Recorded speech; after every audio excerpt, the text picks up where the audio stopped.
ছোট্ট সোনামণিরা, এখন আমরা শিখব ব্যঞ্জন বর্ণ।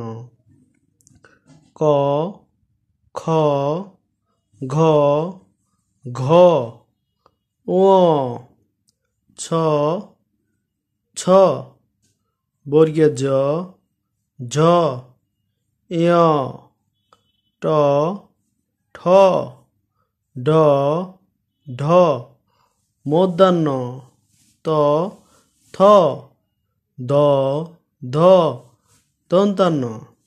আবার বলছি, ক, খ, গ, ঘ, ঙ, ছ, ছ, বর্গীয় জ, ঝ, ঞ, ট, ঠ, ঢ, ঢ, মূর্ধন্য ত, থ, দ, ধ, দন্তান্ন।